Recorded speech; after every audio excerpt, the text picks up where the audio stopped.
Mike Travell, please.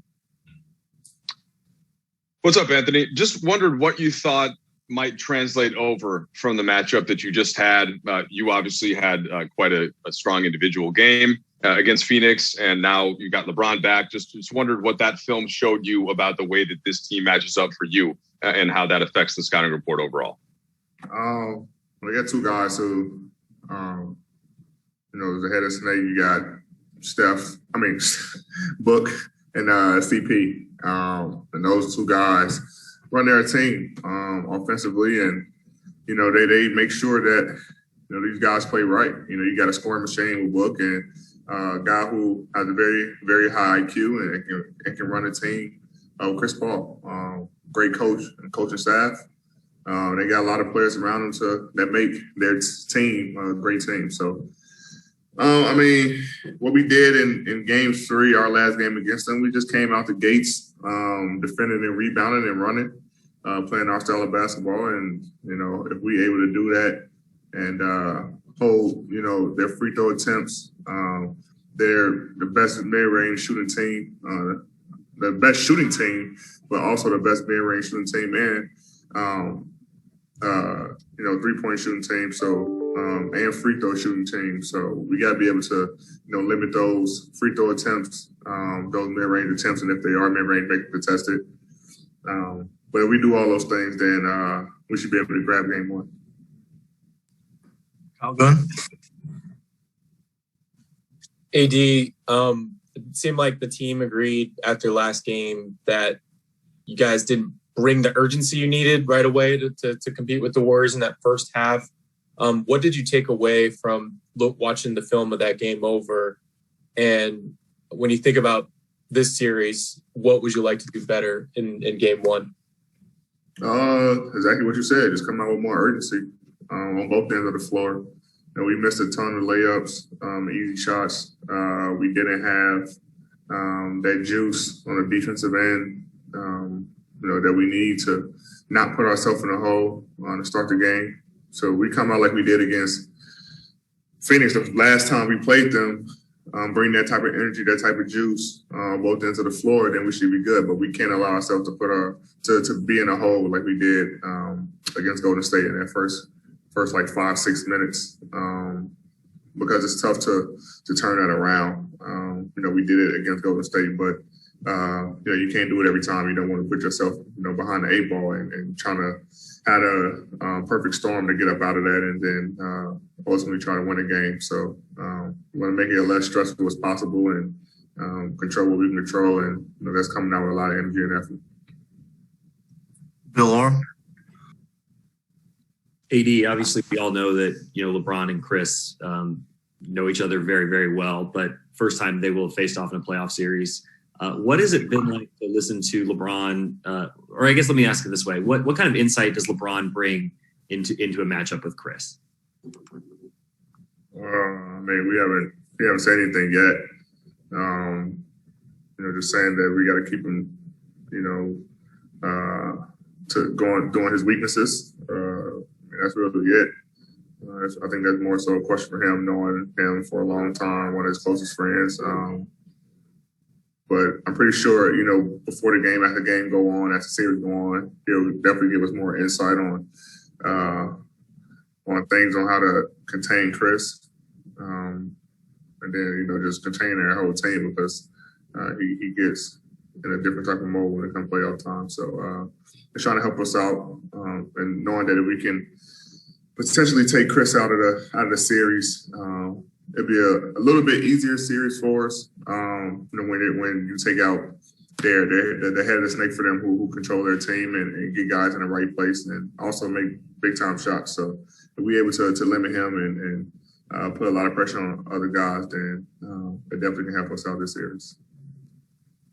Dave? What's up, Matt Gaskar? I read about your Kentucky days today. You were the 8th seed in 2015 and the 6th seed in 2018.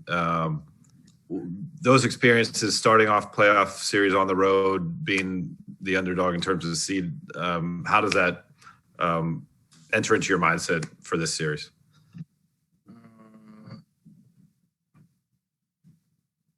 you got to steal game one. You got to steal home court advantage. Wasn't able to do it in either of those times I went to playoffs, but I think if you on the road, it puts a lot more pressure on the higher seed. You know, on a team who has home court advantage, and if you're able to steal that, then you know it's a better sign for you, and you just got to take care of business at home. So, you know, our mindset is to take game one and take that home court advantage, and it can benefit us in the end.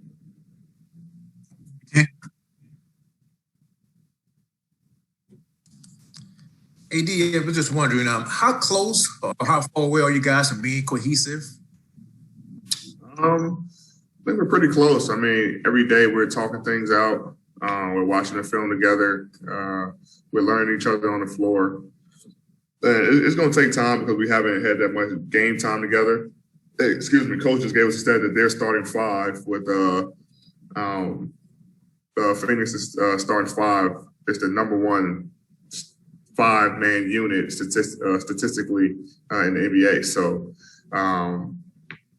you know, once we get that cohesiveness and that chemistry down packed, then I think we'll be fine. And we're finding it more and more every time we step out on the floor. We've got time for a couple more. Jovan?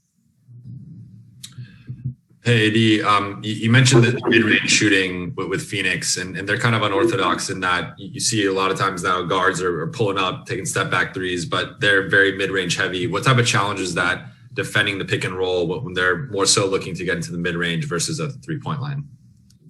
Yeah, different for our scheme because we like to allow guys to play in the mid-range, and we try to take away the pain in the threes, knowing that the league has become a three-point shooting league. So we try to take that away, but this team thrives on mid-range field goals. And so it's a little different for us, but we know we can do it. We can adjust for sure.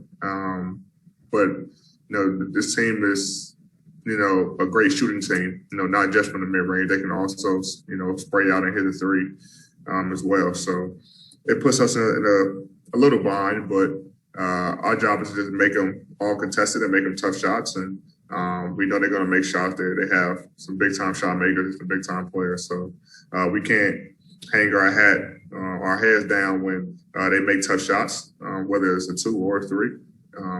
What we can do is get the ball out and run right back at them, or like I say, contest all shots. And if they make it, then, you know, tap them on the ass and just get back down the floor. Last question, Alan Sliwa.